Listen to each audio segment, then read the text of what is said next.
సమర్థవంతంగా ప్రభుత్వాన్ని నడపడంలో కాంగ్రెస్ కు అనుభవం ఉందని ప్రజలకు ఎలా సేవ చేయాలో ఆలోచన చేస్తున్నామని మంత్రి పొన్నం ప్రభాకర్ అన్నారు.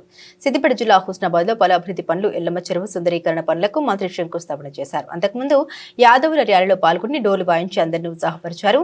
ఈ సందర్భంగా హుస్నాబాద్ లో పలు అభివృద్ధి పనులకు శంకుస్థాపనలు చేశారు. ఈ సందర్భంగా మంత్రి మాట్లాడుతూ రాష్ట్రంలో ఆర్థిక పరిస్థితి ఇబ్బందిగా ఉన్న రైతు భరోసా కింద గతంలో ఉన్న 10,000 రూపాయల నుండి 12,000 రూపాయలకు పెంచుతూ కేబినెట్ నిర్ణయం తీసుకుందన్నారు. హుస్నాబాద్ ప్రాంతానికి తలమానికమైనటువంటి ఎల్లమ్మ చెరువు అభివృద్ధికి సంబంధించి ఈరోజు మీ అందరి సమక్షంలో 18 కోట్ల రూపాయలు శాంక్షన్ అయి టెండర్ అయి రేపటి నుంచే పనులు ప్రారంభమయ్యే ఒక శంకుస్థాపన ఈరోజు మనం చేసుకున్నాం.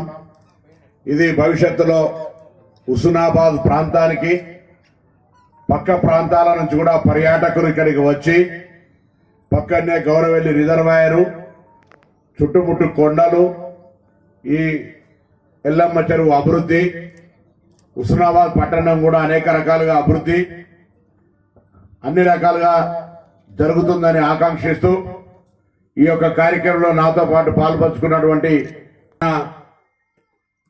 గతంలో ఉన్నటువంటి joint collector Garima Agarwal, local bodies వారు ఒక కన్సల్టెంట్స్ సంప్రదించి ఎల్లమ్మ చెరువును అభివృద్ధి చేయాలనగానే దానికి సంబంధించి ఒక ప్రతిపాదన తయారు చేయడం, మున్సిపల్ కార్పొరేషన్ అందరి ముందట దాన్ని కొంత చూపెట్టి ఈ విధంగా ఎల్లమ్మ చెరువును అభివృద్ధి చేయాలనుకుంటున్నాం అనేటువంటి మాట మీరు ఎన్నుకున్న పట్టణ ప్రజాప్రతినిధుల ముందు ప్రదర్శించి అందరి ఆమోదం తీసుకొని దానికి వెంటనే ప్రతిపాదనలు పంపిన తొందరలోనే ఇందుకు సంబంధించి 20 కోట్ల రూపాయల 18 కోట్ల రూపాయలు దీనికి అంబేద్కర్ గారి జంక్షన్, గాంధీ జంక్షన్, అదేవిధంగా అనబేరి ప్రభాకర్ రావు గారి జంక్షన్, అక్కడ ఇంకొకటి కొండా లక్ష్మణ్ బాపూజీ జంక్షన్ పేరు మీద 4 జంక్షన్లు 50 లక్షల రూపాయలతోటి అభివృద్ధి తీసుకున్నాం.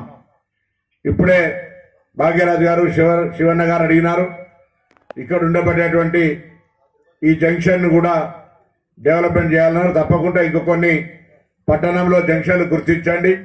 ఆ జంక్షన్లన్నింటినీ కూడా తప్పకుండా గుర్తించి పట్టణ అవసరం అభివృద్ధికి సంబంధించి పట్టణం యొక్క భౌగోళికంగా